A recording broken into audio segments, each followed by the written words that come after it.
요즘같이 변화무쌍하고 급변하는 세상에서는 누가 복된 사람이고 누가 불행한 사람인지 알 수가 없다는 생각이 듭니다. 며칠 전에 합격했다고, 잘됐다고, 성공했다고 축하드렸는데 곧 부끄러움을 당하고 신문에 대문짝하게 그 이름이 나오는 것, 그렇게 되는 것도 보고, 또 그동안에는 별 볼 일 없는 사람이라 여겼는데 어느 순간에 모든 사람의 우뚝 선 영웅으로 서는 것도 보게 됩니다. 제가 우리 고향에 갈 때마다 느낀 것은 유난히 어디 합격했다, 잘됐다, 프랑카드 굉장히 붙여놓은 것이 너무 많습니다. 붙일 데가 없으니까 뭐 골목마다 나무마다 얼마나 많이 붙여놨는지 모릅니다. 그래서 어디 합격했다, 그리고 뭐 회장이 됐다, 이런 것인데, 전에 회계사 됐다 그러면 우리 지역에서는 굉장한 아주 성공한 사람으로 그렇게 자랑스럽게 프랑카드가 걸렸는데, 며칠 전에 어디 뉴스에 보니까 요즘 회계사들이 일이 없어서 이제 또 낮에는 일하고 밤에는 또 어디 배달한가요? 그거 하면서 생계를 꾸린다, 이런 뉴스도 봤습니다. 많은 직업에 부침이 있고, 그리고 선호도가 달라졌는데, 제가 신학교 다닐 때만 해도 우리 그 직업 선호도에, 그리고 이제 결혼 대상, 여자분들을 대상으로 설문조사를 하면은 이제 결혼 상대로 한때는 1위에 오른 적도 있습니다. 누가요? 목사가요. 목사가 결혼 대상으로 1위에 오른 적도 있는데, 이제 점점 떨어지더니 요즘에는 어디 저 밑에도 이름이 없습니다. 그래서 그 정도로 이제 이 목사 되는 것이 선호도가 달라졌고, 심지어는 목사를 배출하는 신학교에 신학생이 없어가지고 점점 사람이 줄어드는 지금 그런 시대가 된 것이다 하는 것입니다. 많은 것들이 너무 바뀌고 변화하고 혼란스러운 이런 때에 한 가지 분명한 것은 변하지 않는 것이 있음을 믿고 사는 사람이 곧 행복한 사람입니다. 변할까 어쩔까 두려워 떨고 그러면서 거기에 늘 안절부절하는 사람은 행복할 수가 없죠. 변화가 다반사인 세상에 사는 우리지만은 그 마음 가운데에는 불변을 향한 강렬한 소원이 있기 때문에 이 변하지 않는 것이 있음을 믿고 사는 사람이 행복하다고 하는 것입니다. 그렇습니다. 이 변화하는 현상 속에서도 깊은 곳에는 변화가 없습니다. 마치 바람이 거세고 파도가 일어나서 풍랑이 거칠지만 바다 깊숙 그 곳에는 늘 고요하게 일정한 방향으로 흐르는 물이 있듯이, 형식이 달라지고 방법이 달라지고 바뀐다고 해도 저 깊은 바다 속에서 언제나 변하지 않는 것이 있는 것처럼 분명히 이 세상에 변하지 않는 것이 있습니다. 이것을 알고 여기에 목적을 두고 사는 사람은 일생 후회하지 않는 행복한 삶이 되는 것이죠. 변화하는 그 무상한 변화 속에서도 변화의 방향이 있고 변화의 목적이 있고 변화하는 주도자가 있습니다. 이 모든 변화를 주장하는 분이 계시다는 것입니다. 그분은 변함이 없으시므로 그분의 목적과 변화의 원리는 불변인 것이죠. 신앙생활이란 적어도 그 변하지 않는 진리를 추구하는 것에 뜻을 둔 삶을 말합니다. 자주 변하는 것에 대해 함께 변하고 따라가면서 좋아하고 슬퍼하고 축하하고 원망하다가 보면은 어느 날은 감사, 또 어느 날은 죽겠다고 하나님을 원망하는 불신앙적인 사람이 되고 마는 것입니다. 우리가 중요하게 생각해야 될 것은 과정은 그렇다 쳐도 마지막 순간에 대한 관심입니다. 세상사는 시작이 있습니다. 당연히 끝도 있는 것입니다. 문제는 시작은 했으니까, 내가 시작은 했으니까 알고 있고요. 또 지금 시작하려니까 시작은 알겠는데 지금 시점에서 끝을 알 수는 없습니다. 언제 끝날지, 어떻게 끝날는지. 그래서 언제 어떻게 끝나는 그 순간 우리가 모르기 때문에 그날이라고 말할 수밖에 없는 것입니다. 내일일지 모레가 될지 모르죠. 그래서 그날이 분명히 있는 것입니다. 그날에 대한 궁금증은 예나 지금이나 같아서 오늘 본문에서도 제자들이 예수님께 묻고 있습니다. 세상 끝에는 무슨 징조가 있겠나이까? 예수님 대답하십니다. 끝까지 견디는 자는 구원을 얻으리라. 끝까지 견딘다는 말의 의미가 무엇입니까? 로마서 2장 4절을 보면 이런 질문이 있습니다. 하나님의 길이 참으심의 풍성함을 멸시하느냐? 하나님이 너무 오래 참아주고 또 길이 그 참아주는 그 참아줌의 풍성함이 넘치니까 오히려 그것을 우습게 여기면서 그렇게 멸시하느냐 그 말이죠. 때로는 하나님의 인내가 사람들에게는 어리석어 보일 때가 있습니다. 또한 우리들의 인내도 멸시당할 때가 있습니다. 요즘같이 메마른 세상에는 봉사한다고 하는 것이 어리석어 보이고요, 사랑을 베풀면 약자로 비치고, 나를 내세우지 않고 묵묵히 일하면 바보같이 여겨질 때도 있습니다. 덕을 위해서는 아무것도 모르는 양, 그냥 그 말하면 그래 하고 모르는 것처럼 그렇게 살았더니 아예 무식한 자로 몰아버리는 경우도 있습니다. 이런 상황에서도 끝까지 여러분 참아본 경험이 있으십니까? 여러분, 삶이 아무리 복잡하고 어려워도 한 가지만 각오하면 인내할 수 있습니다. 바로 멸시받을 각오입니다. 참으려고 결심하다가도 멸시를 받으면 그만 참지 못해서 하지 말아야 할 말을 하고, 해서는 안 될 행동을 저질러서 두고 후회하는 경우도 많이 있습니다. 인내의 덕을 세우려면 멸시받을 각오는 해야 합니다. 하나님의 인내도 사람들에게 멸시를 받는데 하물며 우리 사람의 인내, 성도의 인내가 다 환영을 받겠습니까? 예수님은 끝까지 견디는 자는 구원을 얻는다고 분명히 말씀하셨습니다. 우리 주님께서 오늘 주신 본문을 통해서 끝까지 견딘다는 것에 대한 구체적인 의미가 무엇인지를 몇 가지로 말씀해 주시는데요, 첫째로 그리스도에 대한 바른 신앙 고백에 변함없이 끝까지 견딘다는 의미입니다. 본문 4절 5절의 말씀입니다. 예수께서 대답하여 이르시되 너희가 사람의 미혹을 받지 않도록 주의하라. 많은 사람이 내 이름으로 와서 이르되 나는 그리스도라 하여 많은 사람을 미혹하리라. 예수님은 직선적으로 표현하셨습니다.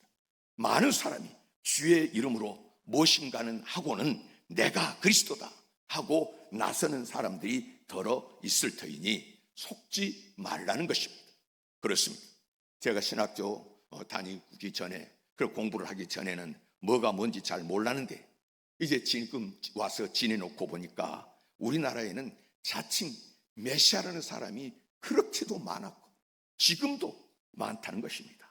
자칭 메시아라고 하는 사람들은 그 미혹하는 그런 사람들을 미혹하고 자기가 메시아다라고 하는 사람들은 뭐 그런 사람들 너무 황당해서 말할 것도 없지만은 그런 사이비 사기꾼 내지는 정신병자들에게 미혹돼가지고 옳고 그른지를 판단을 못해서 그 소중한 삶과 목숨을 바치며 따라가는 그런 사람들과 같은 시대에 살고 있다는 것이 때로는 슬퍼질 때가 있습니다. 그런 사람들이 그냥 옳고 그른지 누가 진리고 거짓인지 이것 판단을 못해서 그러면서도 그 사회에서 지도자라고, 사회에서 무슨 돈을 많이 벌어서 뭐 어떤 표상이 되는 이런 사람들을 보면 슬플 때가 있는 것입니다. 자기는 절대 안 죽는다고 하면서 약속의 목자라고 하면서 사람들을 미혹하는 그런 사람들을 따라가는 사람도 있고요, 자기가 참 부모라 이러면서 사람들을 모아서 그렇게 미혹으로 하고, 어머니 하나님이라는 그런 이단 사이비를 따라가는 사람들의 특징은 하나님이 어떤 분인지, 그리고 인간이 자기가 누구인지, 예수님이 어떤 분인지를 모르고 맹목적으로 따라간다는 공통점이 있습니다. 하나님을 모르죠. 그리고 사람도 모르죠. 그리고 예수님이 누구인지도 모르는 이런 사람들이 거기에 대부분입니다. 얼마 전에는 예수님의 이미지에 자신의 그 얼굴을 넣어가지고 자신이 마치 그런 뭐 메시아인 것처럼, 보셨습니까? 남도 아니고 멀리도 아니고요, 청교도 그 도들이 그 나라를 세워가지고 그 세계 최강의 나라 대통령이라는 사람이 그런 엉터리 방터리 일을 지금 하고 있고, 이제 그런 사람을 지도자로 섬기고 있는 이런 세상이고요. 이제 그런 나라 목격했지 않습니까? 어제 일, 오늘의 일도 아니고 먼 나라의 일도 아닙니다. 가까운 북한에서는 김일성 주체 사상이 바로 메시아니즘의 결정이라면서 김일성을 메시아로 떠받들었습니다. 또 언젠가는 모택동도 메시아다 하고 말한 사람도 있었습니다. 우리나라에도요, 지금도 메시아라고 말은 안 하지만은 경제 발전을 이루었다고, 또 기독교인 대통령이었다고, 또 자기 지역 출신이라고 보면은 우리가 연예인이나 정치인이나 무슨 그러면서 따라다니는 오빠 하고 따라다니는 그런 사람처럼, 이제 거기에 메시아처럼 이데올로기에 빠져가지고 이데올로기의 중심이 되는 자를 맹목적으로 메시아처럼 숭상하는 사람들이 부지기수입니다. 우리가 알게 모르게 우리의 신앙 고백을 혼란케 하는 마귀의 역사가 도처에 있어서 우리의 신앙을 흔들고 교회를 망치고 있는 것입니다. 예수님 분명히 경고하셨습니다. 나는 그리스도다 하시면서 많은 사람이 내 이름으로 와서 자기들이 그리스도일 뿐만 아니라 미혹을, 그런 사람이 그리스도를 할 것이니까 미혹을 받지 않도록 유의하라. 2000년 전 베들레헴에 오신 그분, 유대 땅에서 복음을 전하시고 십자가에 죽으시고 부활 승천하시고 앞으로 재림하실 그 그리스도, 많은 사람이 있었는데 그 중에 한 사람, 그게 아니고요, 그 그리스도, 오직 예수. 모세가 광야에서 사람들이 다 이제 목이 마르고 지금 다 힘들어합니다. 그럴 때 하나님께 기도했을 때 우물을 발견했는데, 가서 우물을 발견했다고 가서 다 물을 먹었는데요, 써서 마실 수가 없는 것입니다.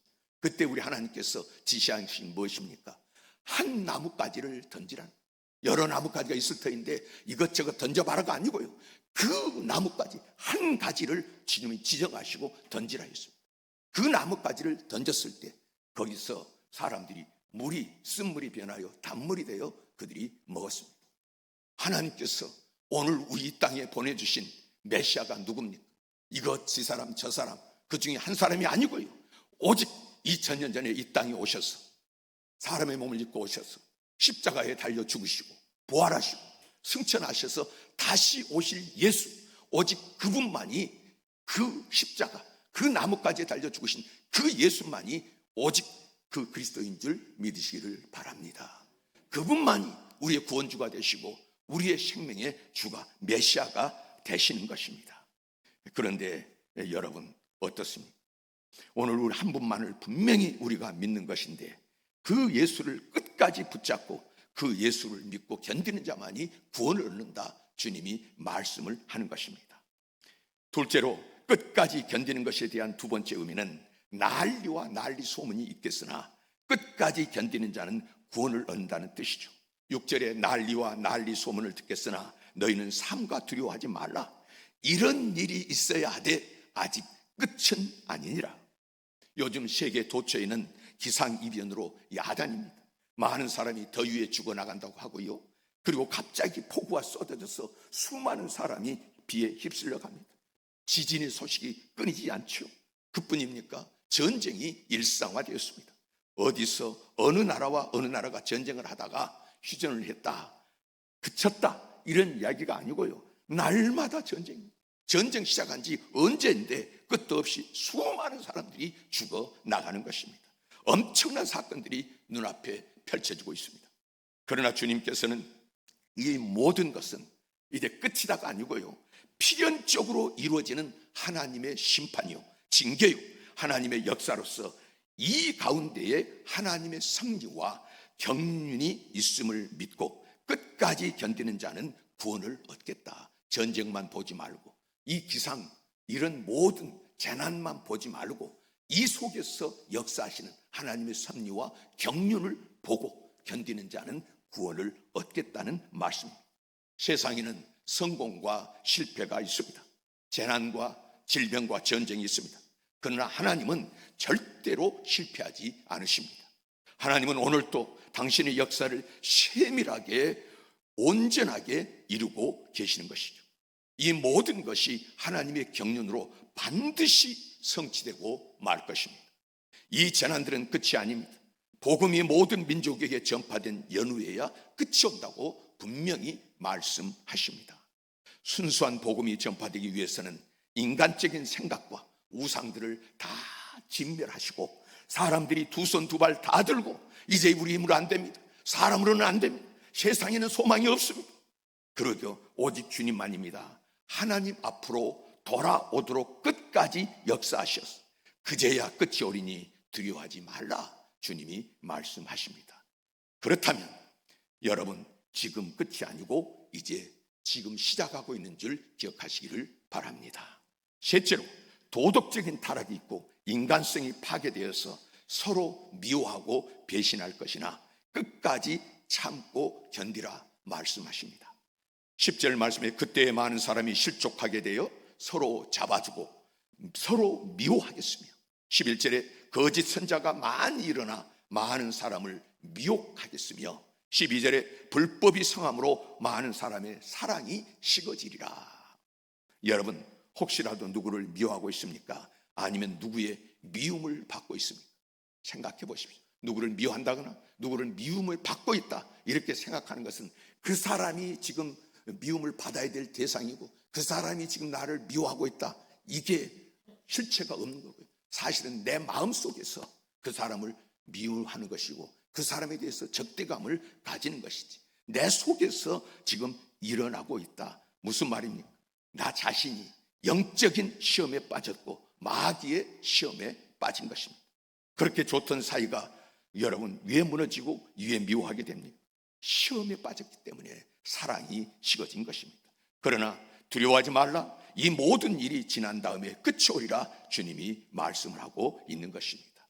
무더운 여름날 해수욕장에서 이제 저 펜스까지 밖에는 위험지기니까 나가지 말라 하고는 줄을 쳐놨는데, 어떤 사람이 헤엄을 치다가 파도에 쓸려서 그 줄 밖으로 벗어났습니다. 그리고 거기 가다가 보니까는 허우적거리면서 물에 들어왔다 나왔다 죽어가고 있는 거죠. 이럴 때 이제 이 구조대원이 다가갔습니다. 다가가서 그를 건져내야 될 것 같은데 보니까는 그 사람 손을 잡지 않고 주위를 뱅글뱅글 도는 거예요. 밖에서 보는 사람이 들어갔다 나왔다 금방 죽어가는 위험만 있으니까 빨리 건져내지 뭐 하느냐고, 빨리 건져내지 뭐 하냐고 다 발을 동동 구르면서 안타까워하고 있는데, 그런데 가만히 있는 것입니다. 한참 있다가 이제 그 사람이 꼬르륵 들어가서 안 나오는 것 같으니까 이때야 구조대원이 가가지고 뛰어들어서 그 사람을 안고 나왔습니다. 그리고는 밖에 나와 살려냈습니다. 사람들이 물었습니다.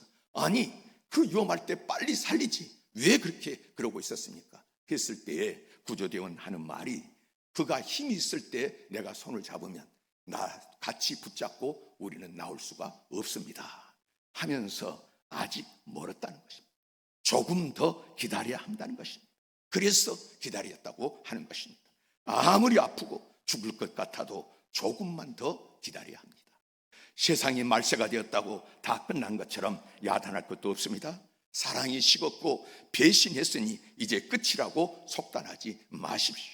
내가 어려워지고 내가 지금 너무 힘들다고, 그래서 끝났다고, 여러분 조금 더 기다려야 합니다.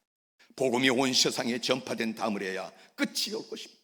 그러므로 우리는 배신을 당하면 사랑하고, 베풀면 우리가 뺏기면 베풀어야 되고, 죽임을 당하면 용서하면서 소망을 가져야 됩니다. 끝까지 견디는 자만이 구원을 얻게 된다는 것을 잊어서는 안 되는 것입니다. 스데반은 같은 헬라파 유대인들에게 돌에 맞아서 죽어갑니다. 그는 숨을 거두면서 자기를 죽이는 자들을 향해서 하나님께 기도했습니다. 그때 그의 얼굴은 천사의 얼굴처럼 빛났다고 성경은 증거하고 있습니다. 가능합니까? 어떻게 돌에 맞아, 맞는 것도 고통스러운데 그 죽이는 사람들, 그렇게 자기 동료들인데 같은 헬라파 사람들인데 나를 죽일 수 있느냐고, 그 속에 분노가 일어날 수 있고요, 원망이 일어날 수도 있고, 그래서 얼굴이 일그러질 수도 있습니다만은, 그러나 그는 천사의 얼굴로 끝까지 견디는 그런 순간을 보낸 것입니다. 생각해 보십시오. 그 순간에 스데반이 정말 이럴 수 있느냐, 이놈들 두고 보자, 그렇게 한마디 하고 숨을 거뒀다고 하면 여러분 그것을 순교라고 할 수 있겠습니까? 죽었다고 해서 순교가 아니고요. 끝까지 견딘다는 것의 의미를 여러분 바로 생각해야 됩니다. 돌로 치니 죽을 수밖에 없는 상황에서 죽었다고 해서 견딘 것은 아닙니다. 흔히 우리가 부부싸움도 우리가 합니다마는 어떤 사람은 잘 참고 잘 지내죠. 그런데 이제 그렇게 잘 지내다가 한 5년, 10년이 지난 다음에 내가 지금까지 몇 년을 참은 줄 아느냐?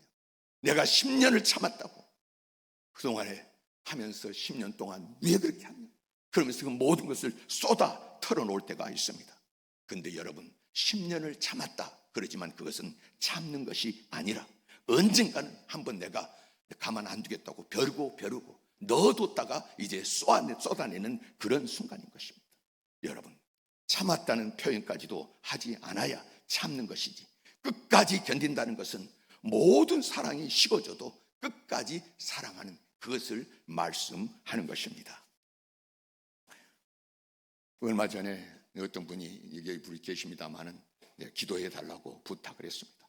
그래서 기도해 달라고 부탁하는데 지금 자녀가 어려운 아픔 속에 있어서 지금 기도해 주십시오 해서 우리가 기도하고 있는데, 그런데 이제 기도 전 늘 했는데 어제 또 오늘 만나는데 이제 이야기를 들었습니다. 기도해 줘서 고맙습니다 하면서 하시는 말씀이, 그동안에 시험에 들어가지고 교회를 자녀 부부가 안 나갔다는 거예요.